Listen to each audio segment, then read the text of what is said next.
पांडवांची आजी सत्यवती आणि ऋषी पराशर यांची न ऐकलेली कहाणी. ओम नमः शिवाय. श्रोते हो, आज मी तुम्हाला एका अशा अथांग आणि पवित्र कथेच्या प्रवाहात घेऊन जाणार आहे, जिच्या श्रवण मात्रेने मानवाच्या अंतःकरणातील अज्ञानाचा अंधकार नष्ट होतो आणि साक्षात ईश्वरी चैतन्याची अनुभूती येते. ही कथा आहे द्वापार युगाच्या त्या संधी काळाची, जेव्हा नियती स्वतः एका महान इतिहासाची बीजे पेरत होती.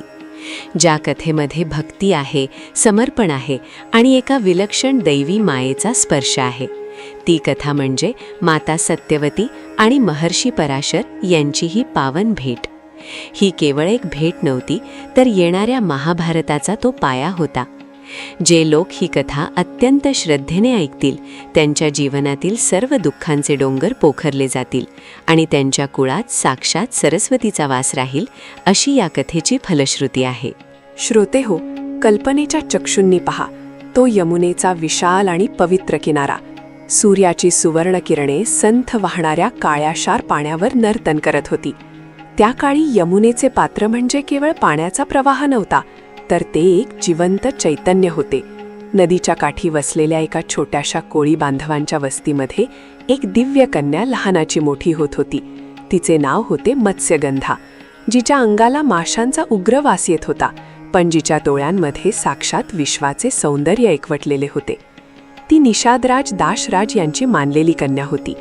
तिचे सौंदर्य असे होते की जणू निसर्गाने आपल्या सर्व कला एकाच मूर्तीमध्ये ओतल्या होत्या. परंतु तिच्या शरीरातून येणारा तो मत्स्यगंध तिला समाजापासून काहीसा दूर ठेवत असे. ती रोज आपल्या नावेतून प्रवाशांना या तीरावरून त्या तीरावर घेऊन जात असे. तिचे जीवन म्हणजे त्या यमुनेच्या लाटांप्रमाणेच संथ पण अर्थपूर्ण होते. कष्ट आणि यातना यांच्या चक्रात अडकलेली ती मत्स्यगंधा आपल्या नशिदावर कधीही रुसली नाही, कारण तिला ठाऊक होते की विधात्याने तिच्यासाठी काहीतरी महान योजून ठेवले आहे. श्रोते हो, दुसरीकडे होते महान तपस्वी महर्षी पराशर, ज्यांच्या तपस सामर्थ्याने स्वर्गलोक सुद्धा थरथर कापत असे, ज्यांच्या चेहऱ्यावर सूर्याचे तेज आणि वाणीमध्ये वेदांचे अमृत होते. महर्षी पराशर हे ब्रह्मज्ञानी होते.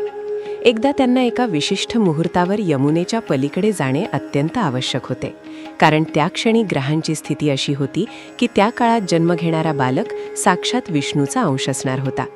महर्षी पराशर घाईघाईने यमुनेच्या तीरावर पोहोचले. दुपारची वेळ होती. सूर्याचा प्रचंड दाह सर्वत्र पसरला होता. तप्त वाळू पायांना पोळत होती, पण ऋषींच्या मनात केवळ त्या दिव्य मुहूर्ताचे विचार चक्रावत होते. तिथे त्यांना एक नाव दिसली आणि त्या नावेमध्ये बसलेली ती लावण्यवती मत्स्यगंधा. महर्षींनी तिला विनंती केली की मुली, मला तातडीने पैलतीरावर नेऊन सोड, कारण एक अत्यंत शुभ काळ निघून जात आहे. मत्स्यगंधाने जेव्हा त्या तेजस्वी ऋषींना पाहिले, तेव्हा तिचे हात आपोआप जोडले गेले. तिने नम्रपणे महर्षींना नावेत बसवले आणि वल्हवायला सुरुवात केली.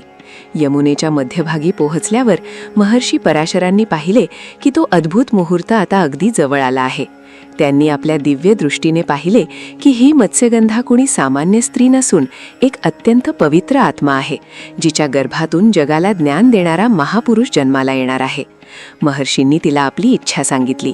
मत्स्यगंधा सुरुवातीला घाबरली. ती म्हणाली, हे ऋषीराज, मी एक कन्या आहे. माझे शील आणि माझ्या शरीराचा हा उग्रवास, यात तुम्ही कसे रमणार? आणि दिवसाच्या या उजेडात जेव्हा सर्व जग पाहत आहे, तेव्हा हे कसे शक्य आहे? श्रोते हो, महर्षी पराशरांनी हसून आपल्या तपोबलाने तिथेच एक कृत्रिम धुक्याचे साम्राज्य निर्माण केले. अचानक त्या लख्ख प्रकाशात घनदाट अंधार आणि धुके पसरले. निसर्गाचे हे रूप पाहून मत्स्यगंधा चकित झाली.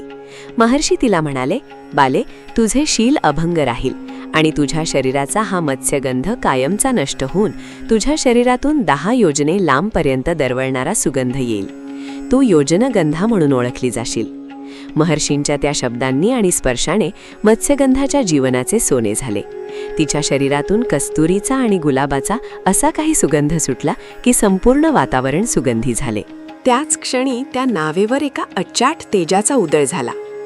त्यांच्या मिलनातून जो बालक जन्माला आला, तो दुसरा तिसरा कोणी नसून साक्षात कृष्णद्वैपायन व्यास होते. जन्म घेतल्याबरोबर ते बालक तरुण झाले आणि आपल्या मातेचा व पित्याचा आशीर्वाद घेऊन तपस्येला निघून गेले.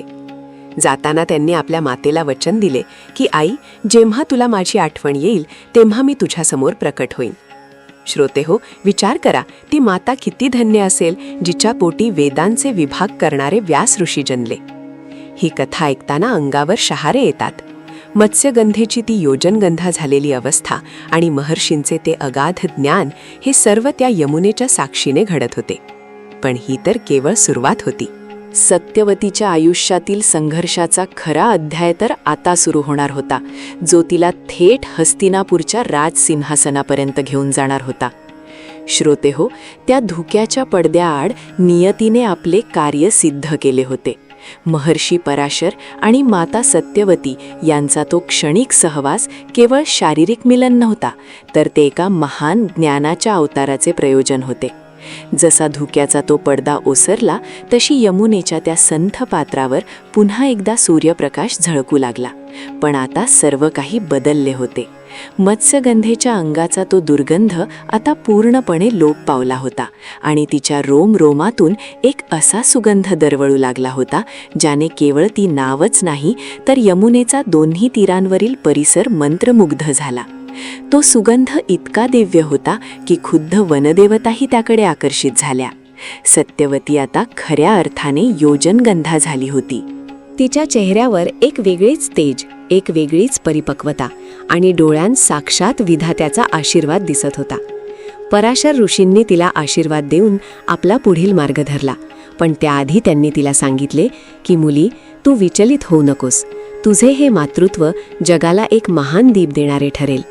आणि खरोखरच त्या क्षणी तिथे प्रकट झालेले बालक म्हणजे साक्षात भगवान विष्णूंचे अवतार असलेले कृष्णद्वैपायन व्यास.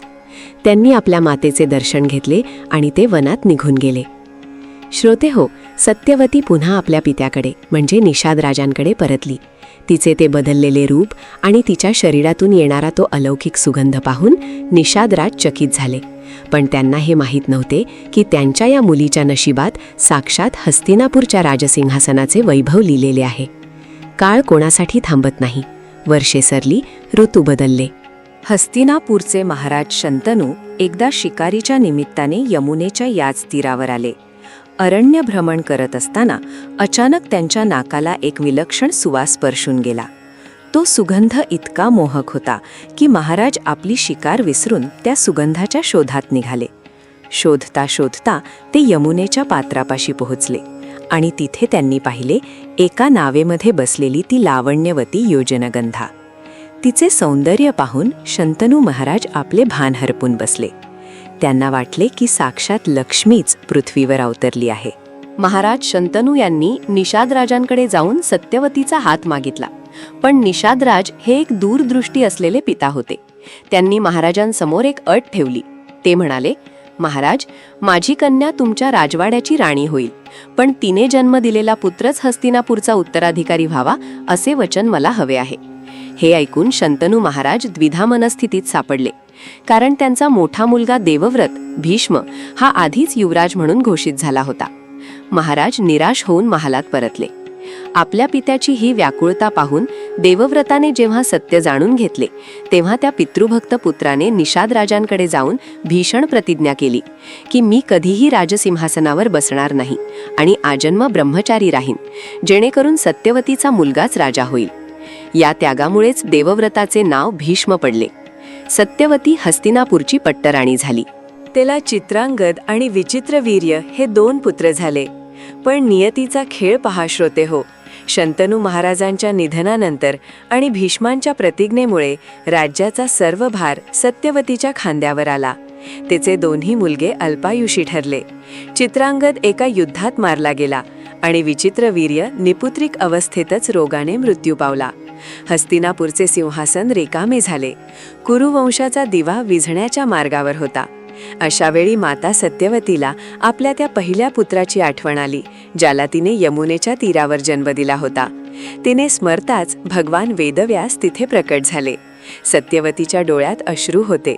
ती म्हणाली, पुत्रा, आज तुझ्या कुळावर संकट आले आहे. हे साम्राज्य वाचवण्यासाठी तुलाच पुढे यावे लागेल. श्रोते हो, मातेच्या आज्ञेवरून व्यासांनी नियोग पद्धतीने अंबिका आणि अंबालिका यांच्याद्वारे धृतराष्ट्र आणि पांडू यांना जविलया पुत्राच्या रूपाने विदुर जन्माला आले. विचार करा, ज्या सत्यवतीने एका साध्या कोळी कन्येपासून प्रवासाला सुरुवात केली होती, ती आज संपूर्ण कुरुवंशाची आधारस्तंभ बनली होती. पण तिच्या आयुष्यातील दुःख संपले नव्हते. धृतराष्ट्र जन्मतःच अंध होता आणि पांडूचा मृत्यू अकाली झाला. त्यानंतर कौरव आणि पांडवांच्या रूपात कुरुवंशात जो संघर्ष सुरू झाला, तो माता सत्यवतीने आपल्या डोळ्यांनी पाहिला. तिला जाणीव झाली की सत्तेची ही लालसा आणि सुडाची ही धावना जगाला विनाशाकडे घेऊन जाणार आहे. वृद्ध झालेली सत्यवती आपल्या नातवांमध्ये म्हणजे पांडवांमध्ये साक्षात धर्माचे रूप पाहत असे. पण दुर्योधनाचा अहंकार तिला टोचत होता. एके दिवशी तिने व्यास ऋषींना बोलावले आणि विचारले, बाळा, हे सर्व काय सुरू आहे?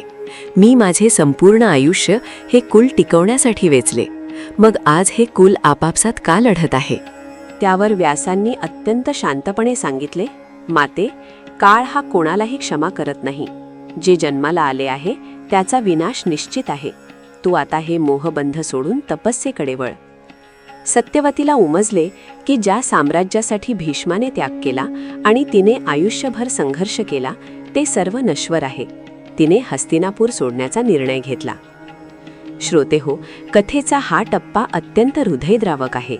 माता सत्यवती अथिसून अंबिका आणि अंबालिका यांच्यासह वनात तपस्येसाठी निघाली.